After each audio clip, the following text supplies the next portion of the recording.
Happy Monday. We have our fifth 1.5 unit play of the year. Let's talk some basketball.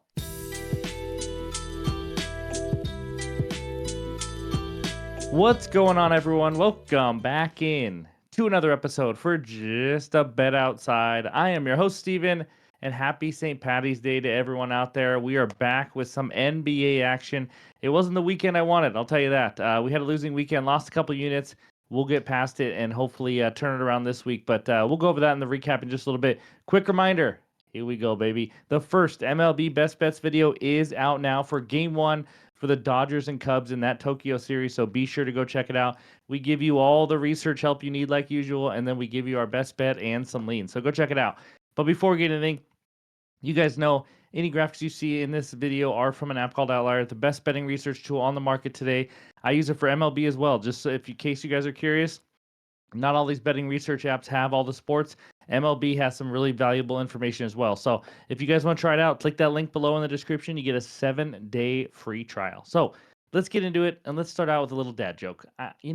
There's a chance I used this before. If I did, I apologize. But here we go.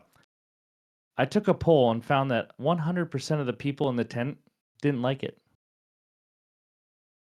Okay. In this video, we are going to recap the weekend, unfortunately. And then we're going to go over the injury report and talk about teams that are on a back-to-back like we've been doing lately. And then we'll talk defenses versus the point guard position like we do every single Monday. And then we'll give you our best bets and finish it up with the recap. So hit that like button if you haven't already. Leave a comment below to help this channel continue to grow. If you're new to the channel, hit that subscribe button. We're on our way to 40,000 subscribers. It's been a wild journey as we are now on year 3 on the channel. So let's get it rolling. And that means it's recap time. All right, here it is, a 4-6 weekend. Unfortunately, Jerome over 4.5 assists, got the job done with 5. Franz Wagner easily went under this 33.5 PRA's line. Dylan Brooks, how about a missed wide open dunk to end on 12 points? Gotta love it. Saturday, Cade Cunningham under 9.5 dimes. Should not have won that game or that bet at all. He had 9 dimes in the third quarter and then got ejected. Thank you, Cade. Trey Murphy over 22.5 points, misses a 3 at the buzzer, could have cashed. Also missed some other shots and just threw up some bad shots. Ended on 20. Isaiah Hartenstein got off to a slow start, but then he came all the way back to end on 27 just to tease us, end on the hook. And then Warriors minus 6.5. They had a chance at the end of the game. Steph Curry had a free throw to be made and then a stop, but either way, did not get the job done. They did win. And then Franz Wagner again under PRAs. This went down to the wire, and he went under by 1, luckily. Trey Young under 25.5 points, ended on 28. Just some rough luck. A turnover turned into a 3-ball at the halftime. Got fouled on a 3, just things like that. But it is what it is, not making excuses. And then Cason Wallace over 16.5 PRAs. Just wasn't as included, and also played a little bit less minutes than I thought. And he still came pretty close. But either way, Reed's got to get better. 4-6 on the weekend. Still a great season, up 23.69 units, 72 and 48 on the under player prop so far this year. So that's what we got for the recap. Now let's talk the point guard position. All right, I lied. I meant the injury report and the back-to-back. So let's talk this injury report real quick for Monday, March 17th. You guys said that you guys have been liking this. Just a lot of big pieces of info. Heat and Knicks, we know Brunson's still out. Wiggins is questionable now. Zion, something to keep an eye on. Questionable for a personal reason.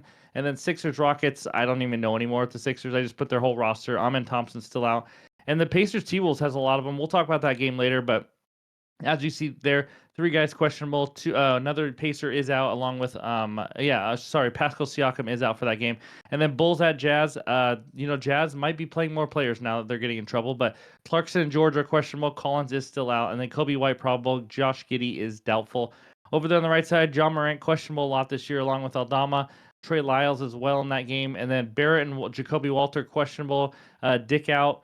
And then quickly rested last game. So I think he's going to play, but you never know. And then Beal questionable. Grayson Allen is out. Aaron Gordon is questionable for the Nuggets. B-Pods is still out. And then for those that care, Marcus Smart is going to be questionable, along with Jeremy Grant on the Blazers side. And then nothing new on Spurs and Lakers. LeBron and Rui are still out. So that's what we got for the injury report. Now let's go to page 2. I want to tell you about the 7 teams that are on a back-to-back today, just so you guys know. You have it right here on a list. You don't have to go find it out. And I also added the against the spread record on back-to-backs, so 0 days rest for all of these teams. So as you see it right there, and you can see number 6, the Blazers playing on a back-to-back. How about 9-1-1 ATS, number 1 in the NBA on 0 days rest. So there's all the rest of the teams and the injury report. Now let's talk the point guard position.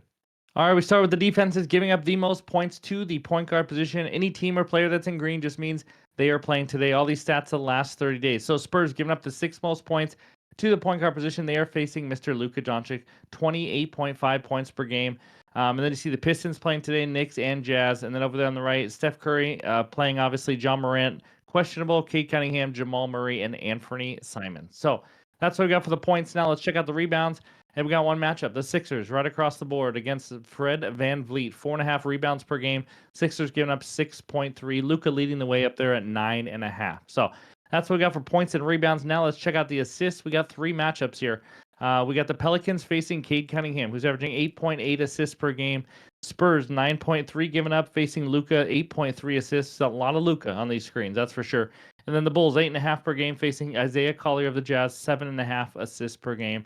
And there's all the rest of them. Again, Halliburton questionable up there, but he is averaging 11.9 assists. So that's what we got for anyone looking to bet any overs. Now let's look into the unders and the toughest point guard matchups in the last 30 days.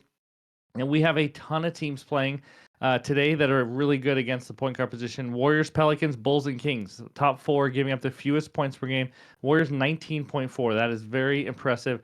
And then fewest rebounds, you see the Raptors, King, Jazz, and the Warriors there again. And then over there on the fewest assists, you see the Warriors 5th. So they are top 5 in points, rebounds, and assists allowed to the point guard position in the last 30 days. Just something to keep in mind. And then other than that, you got Blazers, Pistons, Raptors, and Knicks also allowing the fewest assists per game. So that's what we got for the point guard position and all the research help. And now it's time for the best bets. All right, we start with the 5th 1.5 unit play of the year. We are 4-0 so far. Let's make it 5. It's a money line parlay. Give me the Pistons and the T-Wolves on the money line. Got this at minus 108 on ESPN Bet. So let's talk the Pistons first. They're going to be pissed off for this game. Let's face it, coming off a loss to the Thunder. If you don't know, the coach got extremely mad at the press conference after that, at the officiating, as most coaches are right now after they play the Thunder. But the Cade Cunningham, as we just talked about, got ejected in the 3rd quarter as well. Thank you to him. I just think they come out really hungry in this game. But also, we have the poor Pelicans. They're going to take it out on Zion. May not even play like we mentioned. Not ideal for a team that's pretty bad already, as you guys know. Last 10 games, Pistons, 8th best net rating. Pelicans, how about 28th? That's worse than the Hornets and the Sixers. Let that sink in. Pistons have scored the 4th highest percentage of their points in the paint. Pelicans, bottom 10 team defending the paint, if I can talk. And then some more numbers. Pistons 9-3 straight up as a road favorite. Pelicans 5-19 straight up as a home underdog. I say straight up because I only need it on the money line. Pelicans have just not won many games in general. Now, Pistons do have the 9th best road record straight up also in the NBA. I just think they're going to take care of business, guys. Let's face it. We don't need to analyze this too much. We need the Pistons to beat the Pelicans. It should happen. They better get the job done coming off a tough loss. Give me Detroit to beat the Pels as my first leg. Second leg, T-Wolves money line. Minnesota is playing Indiana, and they are going kind of in opposite directions. Last 10 games, the T-Wolves, in case you don't know, have the 2nd best net rating in the entire NBA. Pacers, how about 13th best net rating? Been okay, but the last 6 games hasn't been pretty. Pacers have now lost 4 of their last 6. Those losses, how about to the Hawks twice, to the Bucks, and to the Bulls? I mean, it just hasn't been pretty. It's not because they have a really tough schedule or anything. Now the injury report, like we talked about, Siakam out, Miles Turner questionable. Sorry, I've been coughing all night. I'm trying to hold it back. Miles Turner questionable. Tyrese Halliburton questionable. This team is going to be in trouble. Even if they just are missing just Turner or Halliburton to go with Siakam, that's a big blow. If those 2 other guys want to play, I still like this bet at all as well. But the T-Wolves, they finally figured it out. DiVincenzo playing well for them finally. Julius Randle not getting in their way, which is what he's done in the past, which is stopping the offense, being an isolation player. He has been playing a lot better, making decisions with the ball as well, scoring whatever they need him to do. And then Ant has just been playing on another level, like we know. And then you also got guys like Jaden McDaniels, been playing really well on both sides of the ball. He can have some big offensive games. Naz Reid can also. I just really like what I'm seeing from them. Kind of like the Warriors, just this up-and-coming team right now at the right time. They're top 6 in offensive and defensive rating in the last 10 games. Possibly a dangerous team in the playoffs, but again, I don't really care about that at this moment. I just need them to win. But some more numbers real quick. You saw Minnesota on the second night of a back-to-back, 7-5 straight up and against the spread on 0 days rest. But you know what? They're also not traveling. They're just staying at home. So I'm not too worried about it. And also, they just blew out the Jazz. They didn't play like 40 minutes to their starters or anything like that. So I love this money line parlay. We just need a much better and healthier Pistons team to beat a bad Pelicans team, and the red hot T-Wolves to win at home versus an injury ravaged Pacers team. So give me the Pistons and the T-Wolves as my first best bet and my 5th 1.5 unit play of the season. And let's move on to bet number 2. All right, the second one takes us out to Golden State, where the Warriors host the Denver Nuggets in a great game here. Warriors -5 total in this one, 236.5. I'm betting on a guy I told myself I would not do the rest of the regular season, but I'm doing it again.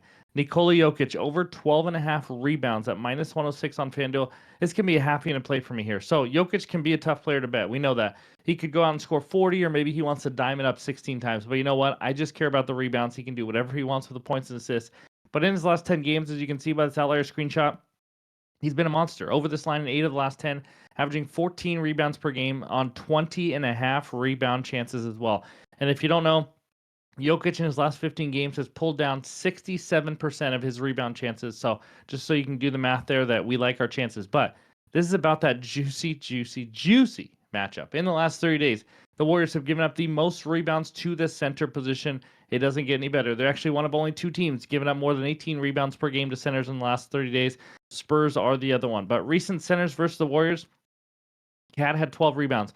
Jonas Valanciunas, how about 9 rebounds in 14 minutes? That's pretty good. Klingon, 9 rebounds in 31 minutes.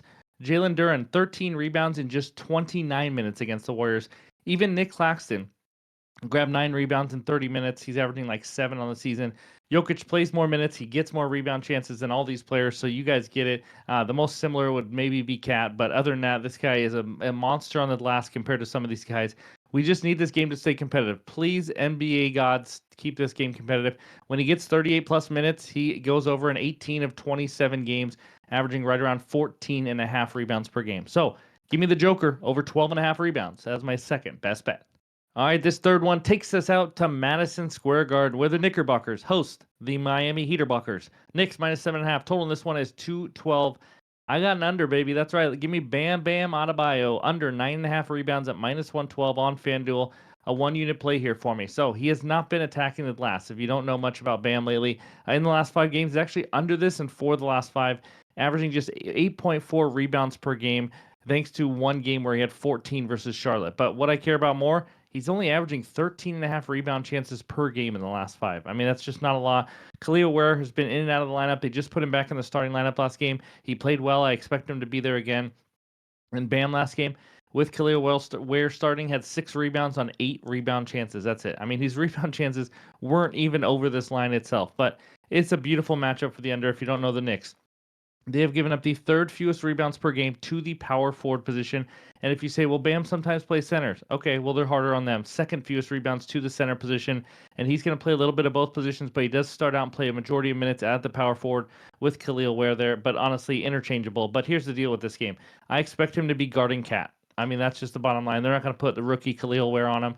That means he's going to be all over the place. He is not going to be in great position to grab rebounds, hence why the Knicks just flat out don't allow a lot of rebounds to power forwards or centers, because they have to go chase Cat around, shooting all these threes and things like that. So in the 2 head-to-head games versus the Knicks this year, 3 rebounds on 7 rebound chances in 33 minutes. 7 rebound chances, guys. If he wants to get 10, he should be getting at least 16 rebound chances. And then 2 weeks ago, they just played again. How about 7 rebounds on 15 rebound chances in 42 minutes played? He doesn't usually play 42 minutes. He still could not go over this line. Doesn't even get really that close. He's averaging 34.8 minutes per game last 5. Draymond just played against this Knicks team. He had 4 rebounds in 32 minutes. It's not easy to grab rebounds against them. On top of that, Bam Adebayo is just not really trying to get a lot of rebounds. To be honest with you, he's not in the right position. He's guarding guys around the perimeter, things like that. So I love this one for 1 unit. Give me Bam Bam under 9.5 rebounds. That's going to be my third and final best bet on the video. Again, I will add a play or two that will be in the pinned comments below on X and on Discord. So before we get out of here, let's check out the recap. All right, here are the 3 best bets so far for St. Patrick's Day. Pistons and T-Wolves moneyline parlay, a 1.5 unit play of the day. Let's make it 5-0 on those plays. Nikola Jokic over 12.5 rebounds. That's a half unit play for me. And then Bam Bam under 9.5 rebounds for 1 unit at -112. Thank you guys for watching. As always, again, go check out that first MLB best bets video. It is out now. Can't wait for baseball season. But thanks again for watching, as always, and for all the support. Hit that like button if you haven't already. But hope you all have a great Monday, and we'll talk to you soon.